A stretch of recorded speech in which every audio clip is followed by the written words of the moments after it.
Hey everyone, in this video, I'll show you two ways on how to easily download the new Instagram Threads app, and if you're new to the channel, please go down below and consider subscribing and leaving a like. So as you can see, I'm on my Instagram app right now, and there's actually two easy ways to download it. So first things first, just go to your search here.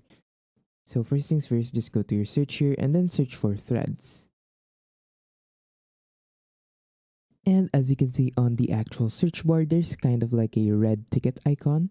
All you have to do is click that. And then on the bottom here, you can see you can get threads. So click get threads and it should start downloading on the Google Play Store.